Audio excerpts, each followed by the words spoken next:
सुनने वालों को यूनुस खान का नमस्कार। वो जो हम में तुम में करार था, तुम्हें याद हो के न याद हो। वो जो हम में तुम में करार था, तुम्हें याद हो के न याद हो। वही यानी वादा, वही यानी वादा निभाह का, तुम्हें याद हो के न याद हो। वही यानी वादा। आज जबकि संगीत तकरीबन शोर में बदलता जा रहा है, गजलों का वो सुनहरा दौर, गजलों की वो रोशन महफिलें बार बार याद आती हैं। हमारे जहन में अक्सर ये सवाल उठता है, वो शम्मा क्यों मध्यम पड़ गई। वो नए गिले, वो शिकायतें, वो मजे मजे की हिकायतें।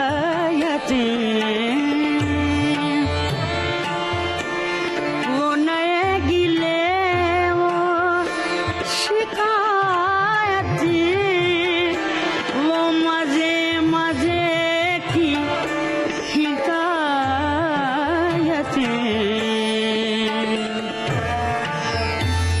वो हर एक बात पे रूठना,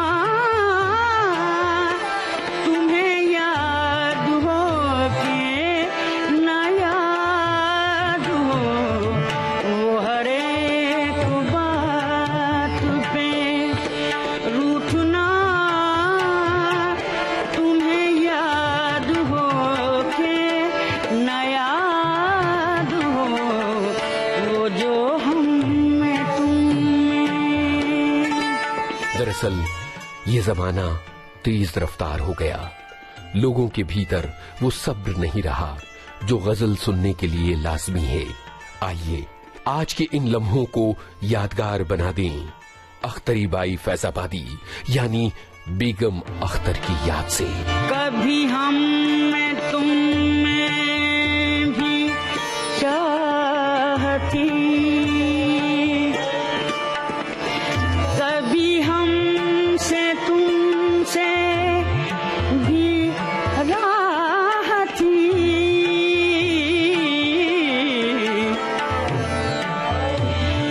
कभी हम में तुम में भी चाह थी, कभी हमसे तुमसे भी राह थी।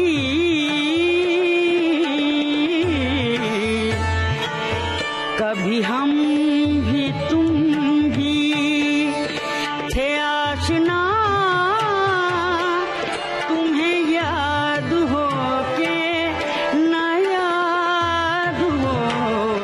कभी हम भी तुम भी थे आशना, तुम्हें याद हो के न याद हो। वो जो हम। अख्तरी बाई फैजाबादी का जन्म 7 अक्टूबर 1914 को फैजाबाद में हुआ था। बचपन से संगीत की तरफ रुझान था, परिवार इसके खिलाफ था, लेकिन चाचा ने साथ दिया। बेगम अख्तर ने फैजाबाद में सारंगी के उस्ताद ईमान खां और अता मोहम्मद खां से संगीत की शुरुआती तालीम ली। इसके बाद उन्होंने मोहम्मद खान और अब्दुल वहीद खान से भारतीय शास्त्रीय संगीत सीखा। बचपन की एक बहुत ही यादगार घटना है। उन दिनों अख्तरी बाई सही सुर नहीं लगा पाती थीं। उनके गुरु ने इसके बारे में कई बार सिखाया और जब वो सीख नहीं पाई तो डांट दिया।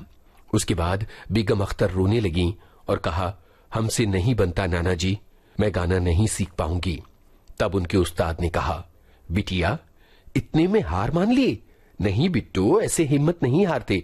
मेरी बहादुर बिटिया, चलो एक बार फिर से सुर लगाने में जुट जाओ। उनकी ये बात सुनकर बेगम अख्तर ने रियाज शुरू किया और सही सुर लगाए।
के दशक में जब बोलती फिल्मों का दौर आया तो बेगम अख्तर के सामने कोलकाता की ईस्ट इंडिया फिल्म कंपनी ने अपनी फिल्मों में अभिनय की पेशकश की।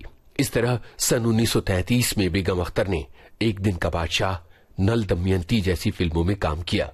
इसके बाद मशहूर निर्देशक महबूब खान ने उन्हें सन 1942 में आई अपनी फिल्म रोटी की नायिका बनाया। इस फिल्म में चंद्रमोहन और शेख मुख्तार जैसे कलाकार थे। इस फिल्म का संगीत अनिल बिस्वास ने दिया था और फिल्म के तकरीबन 6 गीत बेगम अख्तर की आवाज में रिकॉर्ड किए गए थे।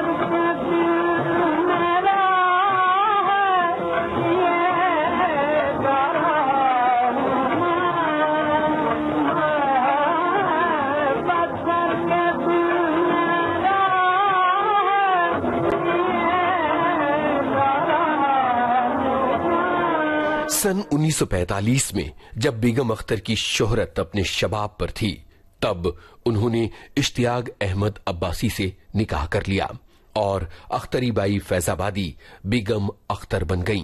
वो गायकी छोड़कर पर्दा नशी हो गईं। उन दिनों में वो बीमार रहने लगीं।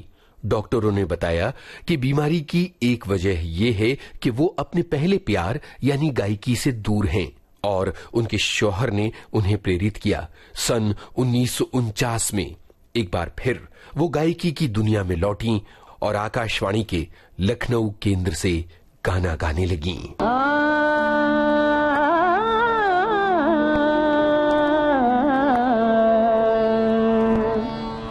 ऐ मोहब्बत तेरे अंजाम पे रोना आया, ऐ मोहब्बत तेरे अंजाम पे रोना आया, ऐ मोहब्बत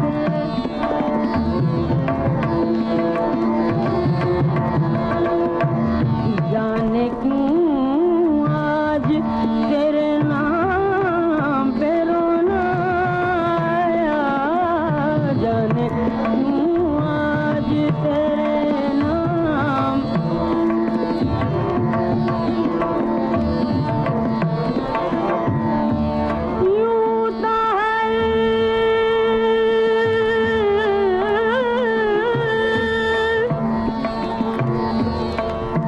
यूं तो हर शाम उम्मीदों में गुजर जाती थी,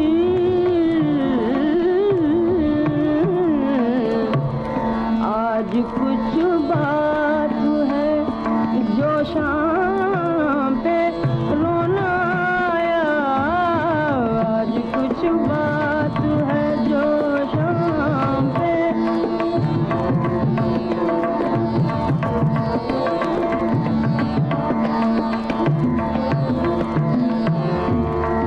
कभी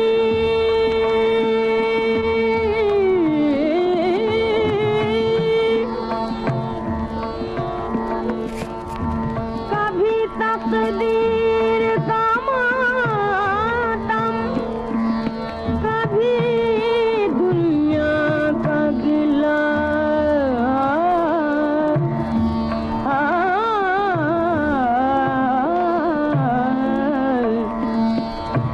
मंजिले इश्क में हर गाम पे रोना आया, मंजिले इश्क में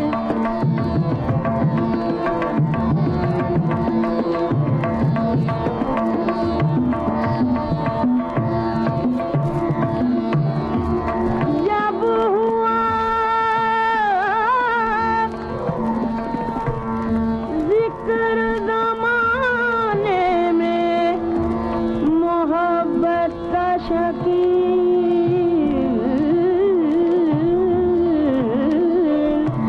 मुझको अपने दिले नाकाम पे रोना आया, ऐ मोहब्बत तेरे अंजाम पे रोना आया, ऐ मोहब्बत।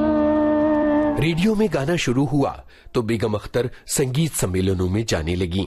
इस बीच फिल्मों में भी वापसी हुई। महान संगीतकार मदन मोहन के कहने पर बेगम अख्तर ने 1953 में प्रदर्शित फिल्म दाना पानी का एक गाना गाया।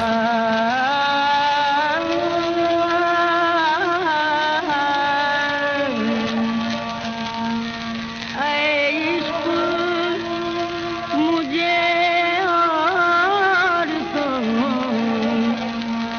कुछ याद नहीं, ऐ इश्क मुझे और तो याद नहीं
सन 1954 में उन्होंने फिल्म एहसान का एक गाना गाया। सन 1958 में सत्यजीत रे की फिल्म जलसा घर में भी उन्होंने गाना गाया।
बेगम अख्तर मदन मोहन को तब से जानती थीं जब वो लखनऊ रेडियो स्टेशन पर थे।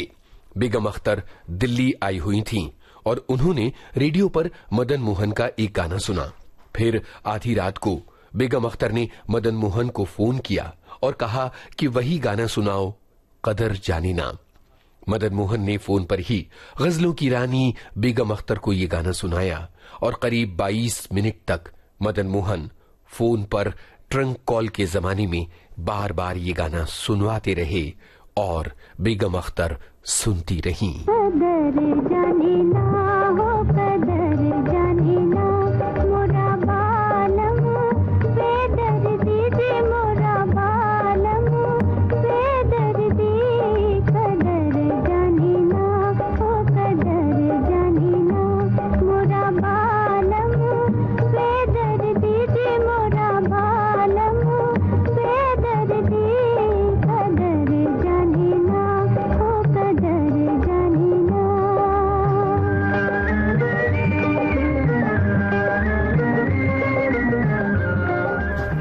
बेगम अख्तर की सबसे बड़ी खासियत है उनका क्लासिकी गजलों को गाना और क्लासिकी अंदाज में गाना। गजलों की शुद्ध दुनिया को उन्होंने बिल्कुल वैसा का वैसा रखा।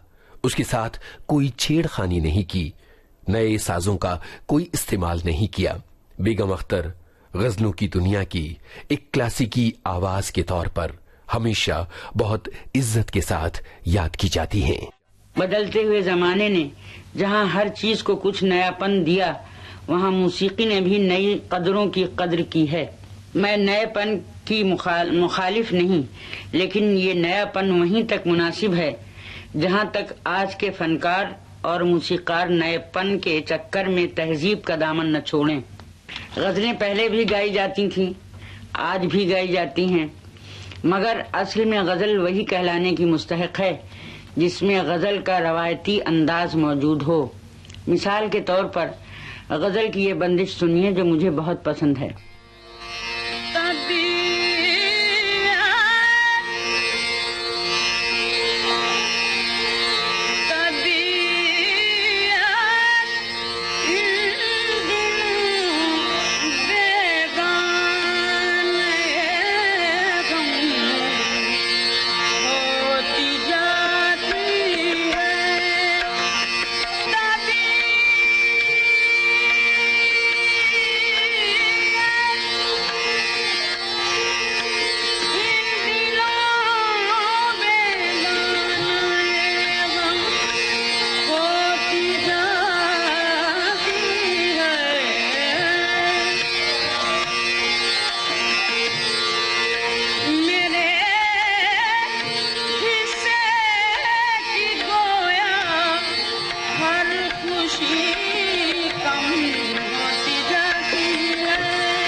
भारत सरकार ने बेगम अख्तर को सन 1968 में पद्मश्री से सम्मानित किया। सन 1972 में उन्हें संगीत नाटक अकादमी का अवार्ड मिला और सन 1975 में उन्हें पद्म भूषण से सम्मानित किया गया। गजल में एक ऐसी कैफियत है और अच्छे शोरा की गजलों में तो सुभान अल्लाह यानी सुन के तबीयत खुश हो जाती है। तो बताइए ये सिर्फ पढ़ के जो लुत्फ आता है और गाने के बाद इसमें क्या लुत्फ पैदा होगा कि अगर वो उस अंदाज से गाई जाए जिस तरह गजल गाया करते थे, तो मेरा ख्याल है कि इंसान बगैर रोए तो नहीं उठना चाहिए उसको।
बेगम अख्तर की आवाज का जादू अपने शबाब पर था।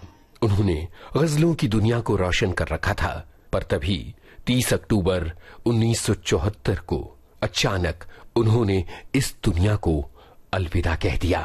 गजलों की दुनिया की एक शम्मा हमेशा के लिए बुझ गई, लेकिन शुक्रगुजार हैं उन रिकॉर्ड्स का जिनके जरिए बेगम अख्तर की आवाज को हमने संजो कर रखा। ऐ मोहब्बत तेरे अंजाम पे रोना आया, ऐ मोहब्बत तेरे अंजाम पे रोना आया, ऐ मोहब्बत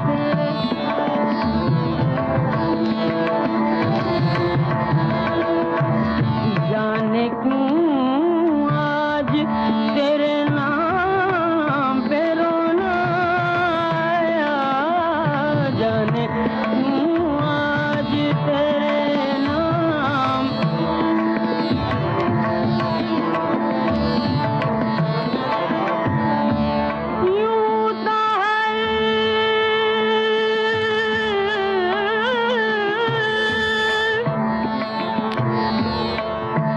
यूं तो हर शाम उम्मीदों में गुजर जाती थी,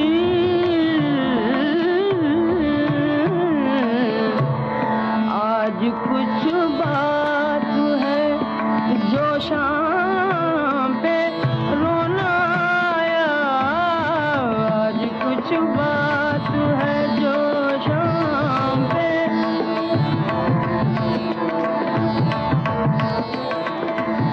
ये था बेगम अख्तर की याद में हमारा विशेष कार्यक्रम। शोध, आलेख, स्वर और संपादन यूनुस खान। प्रस्तुतकर्ता शकील बख्शी। अब तो यही है दिल से दुआएं, अब तो यही दिल से दुआएं, अब तो यही है दिल से दुआएं, भूलने वाले भूली जाएं, भूलने वाले भूल ही जाएं।